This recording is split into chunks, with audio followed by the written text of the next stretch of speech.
Okay, so we're going to go over for total knee surgical patients that require a hinge knee immobilizer. How to position it, how to apply it, what things to watch out for. So, two key things. People end up getting skin wound breakdown around the ankle and around their thigh. So you want to make sure there's plenty of padding. You also want to make sure there's a TED hose giving compression to the foot, because if you don't apply the ACE bandage all the way down to the foot, then the foot swells. So a TED hose prevents that from happening. So we want to make sure there's a TED hose on the left and a TED hose on the right side as well for all total knee patients. So what we're going to do is we're going to apply this TED hose. We're going to start at the ankle. We're going to go all the way up. We're going to travel at about 70 to 80% per turn. So this is 50%. This is 100%. We're going to go about 70% per turn. So that way it makes it all the way up to the proximal thigh, where everybody gets their skin lacerations from the brace. Okay. Now the brace should be positioned. It has a wide end and a narrow end. If you look at it the way it comes in the package, so it should be positioned with the hinges around the knee joint. So you position it with the hinges being right where the knee bend is. Okay. Now you can adjust the length of both the proximal and the distal part of the brace with these little hinges here on the side. So you adjust it so that way the hinges are right at the knee, and this goes as high up into the crotch as possible, but obviously it has to be comfortable for the patient, because if it's not comfortable, they're going to go home and they're going to take it off. So once you find this distance where the hinges are by the knee and this is as much to the crotch as possible, you got to bring these hinges down. Now, a lot of people I see on the floors are bringing these hinges down, but they don't do the final little pop. And if you don't do the final little pop, what ends up happening is if you bring this thing down, it just slides back up. You see that? So if you just bring it down, boom, it comes right back up, and now this thing can slide all over the place. So your brace isn't effectively doing anything. So you have to lock it in place on both sides. And there's a little number here. It's like 2, 1, 2, 2.5. So you got to make sure that the contralateral side is on the same number and locked. If it's not, your brace is going to be cattywampus. You got to make sure that it's equal on both sides. Now, there's the same type of hinge on the bottom part. This needs to go all the way down to the ankle. For tall people, this is going to be really stretched out. For shorties, these things are going to be right next to each other. So you look and see this is set on 3. You don't want to be right at the ankle, because that's going to be really uncomfortable for the patient. So you want it to be about 1 inch above the ankle joint. Okay? You push this down, set it in, do the other side, make sure that the hinges are at the knee. Bring this down to the same level so they're opposing one another. Lock this side and hear the click. If you don't hear the click, you didn't do it right. Now, the next step, you're almost there. The next step is to deal with these straps. So these little pads on both sides, these guys, should be on the medial and lateral aspect of the thigh. They shouldn't be sitting on top like this. They shouldn't be sitting on the bottom. So in order to make sure that they're on both sides, you got to adjust this Velcro part first.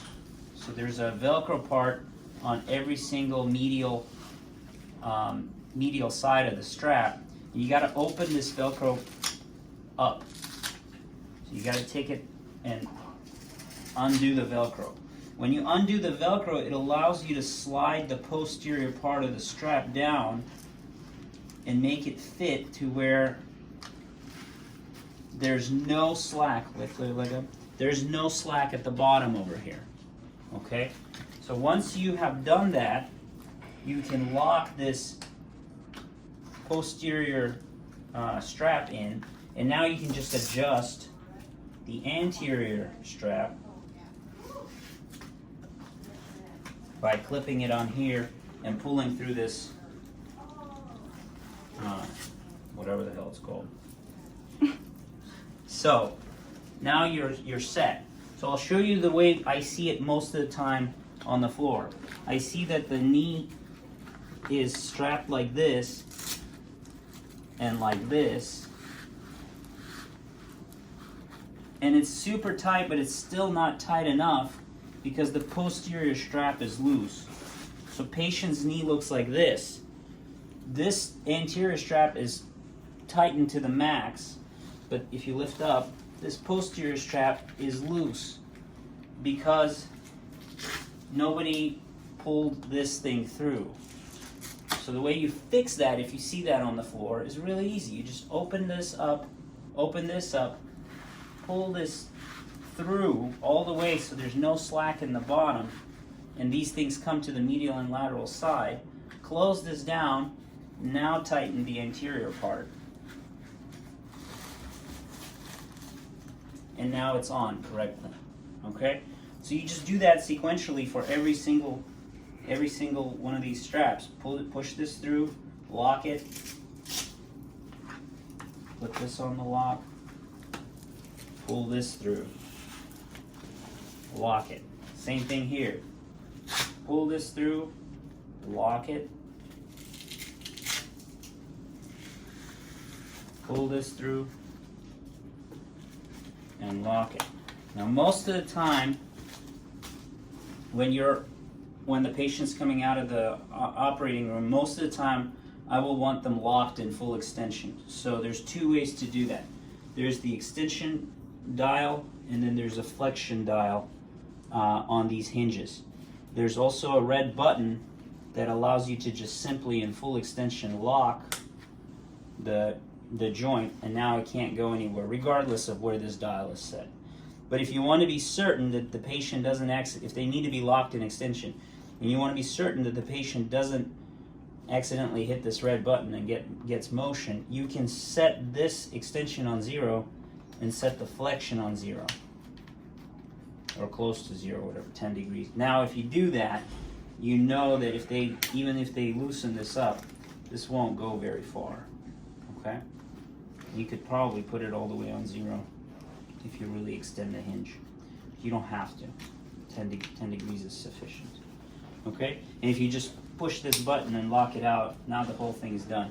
You can do the same thing on the other side. So you can push this out, do it to the other side. Technically you just need one side, but you got to control the rotation. And now the brace is on, so when the patient gets up, it won't slip off there. You want to get up? It won't slip off and fall down to the ankle. If these things are loose, if the posterior straps aren't touching the leg, then it's just going to, like a stovepipe, just come right off the leg onto the ankle, and it won't do the patient any good. Okay? That's it.